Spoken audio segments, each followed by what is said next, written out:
Ayan, muli nagbabalik po yung lingkod guys. Ayan, isang magandang gabi, isang magandang araw po sa ating lahat. At tunay naman, Ate Malo naman, tama na, tumigil ka na. Talagang mahamit ka.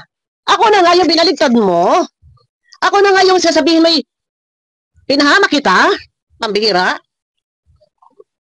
Tapos ngayon yung reaction ko, hindi mo matanggap na mag-reaction ako sa'yo kung ilan man ang buti ng reaction ko. Ikaw ang nagdala sa social media, di ba? Inumpisahan mo, di ba? Oh, nakatatlo ako. Ito, nakadalawa ka. Gusto mo talaga, palautin pa talaga. Ang sabi ko sa aking huling vlog, huli na yon. Hindi na ako magsasalita na ilabas ko na, nasabi ko na yung aking gustong iparating at pagdepensa sa sarili. Huli na. Humabol ka pa talaga. Ikaw ang nagbitbit na, dinala-dala mo dito sa social media. Tapos sasabihin mo pa, ano klaseng kaibigan?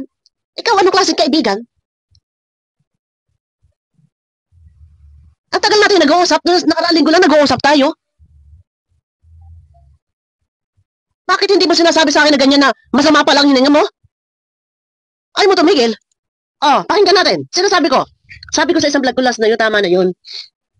Pero kung magsasalita ka ba, ay sasagot ako. Dito parang sinasabi mo ako, dumidepensa na hindi ko matanggap ang katotohanan. Aba, ano gusto mong palabasin, ha?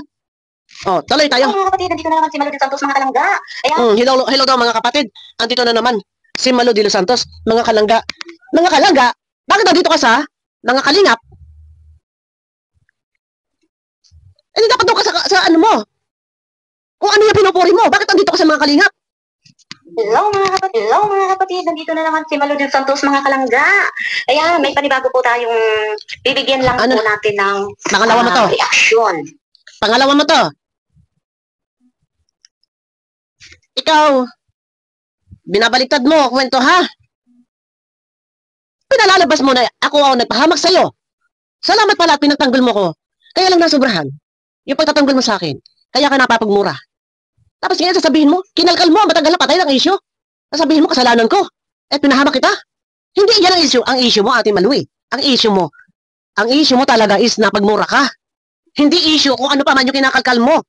Tungkol sa group chat, matagal na yun. Move on. Pampihira. Ang tunay mong issue, napagmura ka ni Dr. Love. Bakit ka nangangalkal? Di o manoy, pinahamak kita. Pauli-uli. Nabubuhay ka sa nakaraan. Eto, pangalawa mong video. Sige, nakatatlo ko, nakadalawa ka. Parinig natin guys. Shout out ang mga kalangga. Dapat doon ka sa mga kalangga. Huwag ka dito sa mga kalingap. Kasi, di ba, yung live ko, nabanggit natin doon na isa lang tayong biktima lang. At nadamay lang tayo sa usapin na. Naipaliwanag ko na yan. Nagkabuhol-buhol na ang mga kwento mo. At sinasabi mo doon na ginawa kitang founder. Bakit kita gagawin founder sa walang kakwenta-kwenta? Walang kakwenta-kwenta ang group chat na puro chismisan. Bakit kita gagawin founder? Ba't ngayon ka lang nagsasalita, ha? Ba't ngayon ka lang nagsasalita? Sa mga sinasabi mong iyan. At tagal na natin nag-uusap. Ikaw pala, masama ng hininga. Hindi ka man lang nagsasabi sa akin. Ay, di ka plastic yung pinakita mo sa akin. Tungkol nga po doon sa mga screenshot. Talaga nga naman po.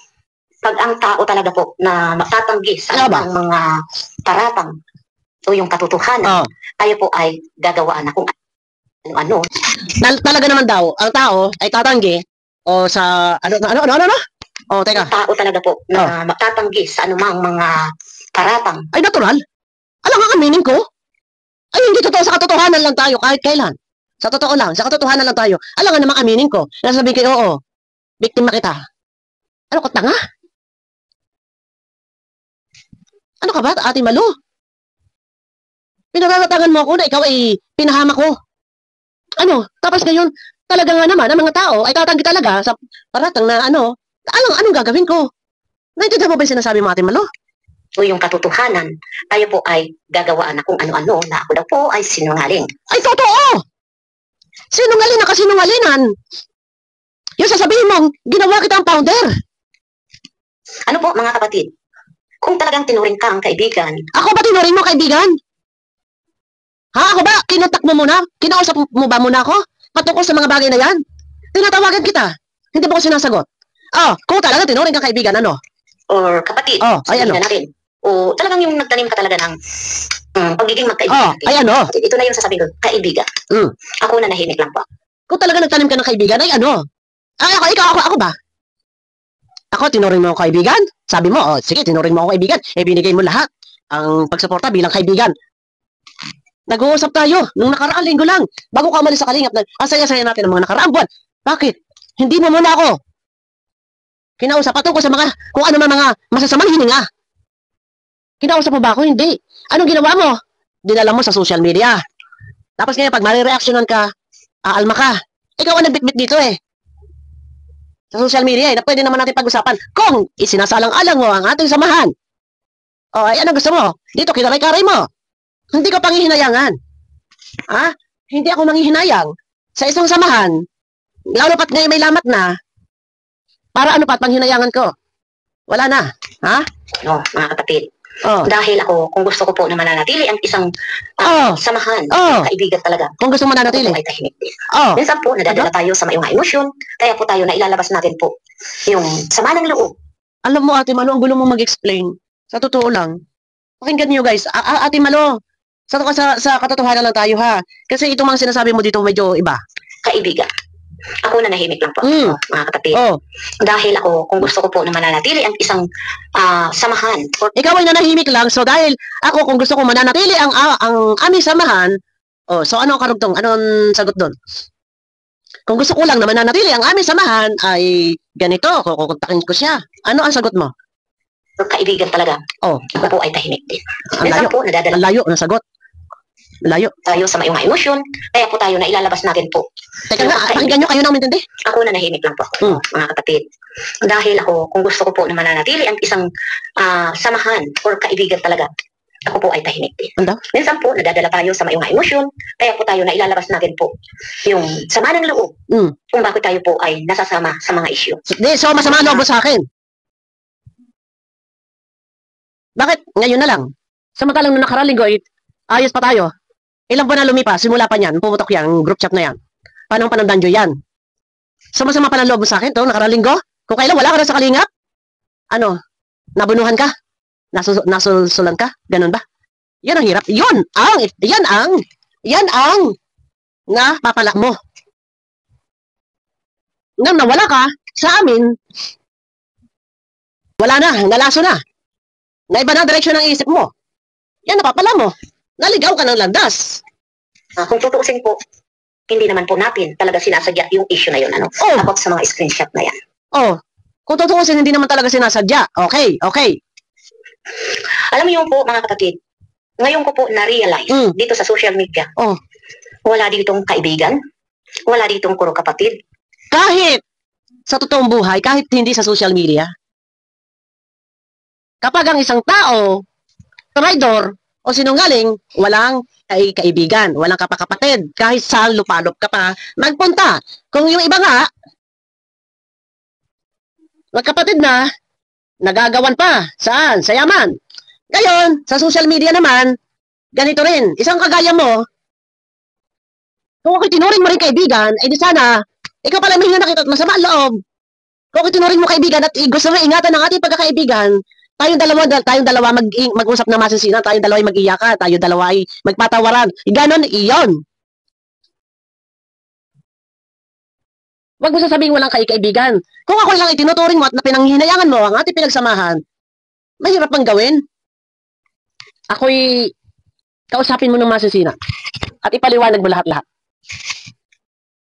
Di ba mahirap ba yun? Ako nga hindi mo nga tinuring Tinuring, sa iyo, yan ang pananaw mo sa buhay. Walang kaibigan. Pero, ang totoo, sa totoong buhay, talaga, pagdating sa property, ganyan. O ikaw ba, tinuring mo kaibigan? Hindi, para sa iyo. Walang kaibigan. Dinala mo sa social media, ang problema mo, na pwede mo naman akong kausapin. Dahil po. Boss, ito 1,000 pesos. 1,000 pesos? Diba? Gusto ko lahat ng backpack. Uy, isa lang kailangan ko. May limited time promo ang tema. Ngayon, ditong puro kapatid. Dahil po, nasa social media tayo. Ay, abot. Na hindi tayo. Kahit tayo nasa social media, nasa tao yun. Ako marunong ako magpahalaga ng pinagsamahan. Marunong ako magmahal ng kaibigan.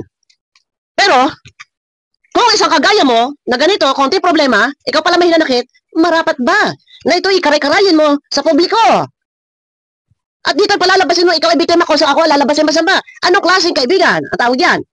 Na pwede natin pag-usapan. Bakit gusto mo malaman ng tao na malinis ka? Kaya ka namura. Malinis siya. Ay bakit ka namura? Dahil pinagtanggol mo ko. Dapat pagtatanggol mo ko, isa dalawa enough na. Oh, bakit ang haba-haba ng laban mo kay Dr. Love?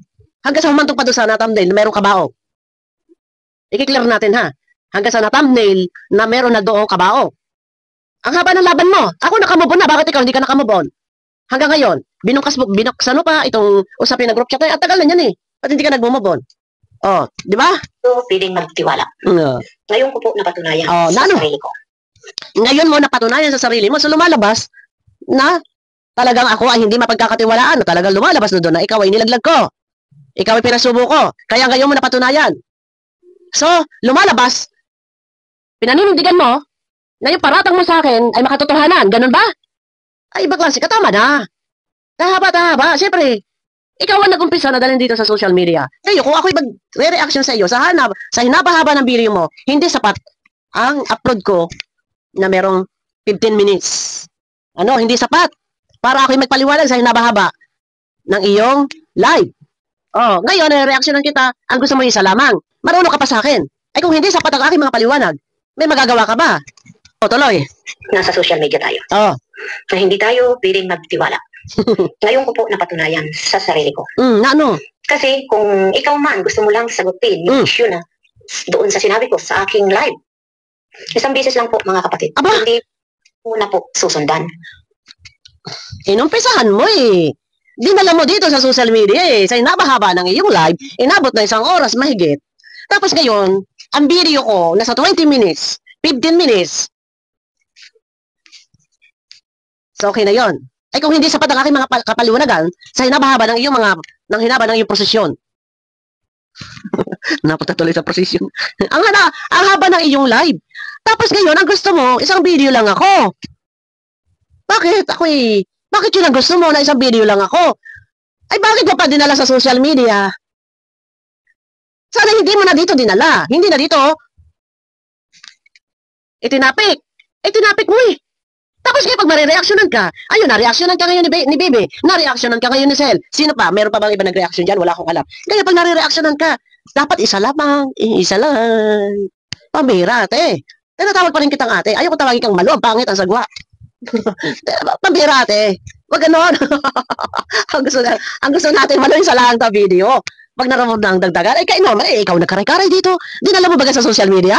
Tapos ngayon, ang gusto ko baga isa lang, reaction baga, ay ngani. Bakit gayon? Pangal 3. Hindi na po. Kas doon sa sinabi ko sa aking live. Oh. Isang beses lang po mga kapatid. Hindi mo na po susundan. Bakit baga? Pangal 3. Bakit yan ang gusto mo? Ay gusto ko, kung gusto ko ay unlimited. Hanggat ako tinatapik ni Kapeso, ay tatapik din kita. May magagawa ka. Yan sinasabi ko. Inumpisahan mo eh. Dinala mo dito sa social media eh. Di ba? Oo, yun ang sinasabi ko. Kung ayaw ninyo at hindi kaya, wag sa social media. Wag na mag-vlog. Ganon yon. Kaya nga dito patira matibay. Inumpisahan mo. Oh, ngayon mag-reaction ako. Tinamnil mo. Ay, ikaw din, nakatatlo ko, nakadalawa ka. Oh, ay, paano? Tuloy. Hindi na po. Kasi, pinangangalagaan mo. Ba? Yung pagiging magkaibigan natin. Aba? At, ang ibig po sabihin natin, Malo, doon sa kanyang live, dapat isa lang daw ang reaction doon, wag nang pasusundan pa. Kasi, kung pinangangalagaan mo ang pagkakaibigan natin, teka muna. So, dito ay, sa kabila ng lahat ng pagla-live mo, doon ay parang gusto mo pang pangalagaan ko, pagkakaibigan natin. Ano ba ang dulot ng live mo? Kasi dito sa himig ng iyong pananalita, doon sa nangyaring live ko, dapat isa lang ang reaksyon, isa lang daw ginawa kong reaksyon. O, pakinggan nyo ha. Kasi kung pinangangalagaan ko raw ang pagkakaibigan, so doon na maasa ka pa pala. Nasa kabila na lahat ng pag-live mo sa akin at pinalalabas mo ako ang masama, sa kabila ng lahat ng iyan, ay umaasa ka palang pangangalagaan ko pa. Ay ano ang silbi? At mangangalaga at iingatan pa kita or iingatan natin ang ating pagkakaibigan. Ang sagwa guys, magkakaibigan nag-aaway. I love you, Ate Malo. Ang sagwa guys, magkakaibigan nag-aaway sa social media. Ito, pakinggan niyo muna. Pinangangalagaan mo. Teka. Talaga. Ay, grabe na ito. Right. Teka. Kung ikaw man gusto mo lang sagutin yung issue na doon sa sinabi ko sa aking live, isang beses lang po mga kapatid, hindi mo na po susundan. Bakit?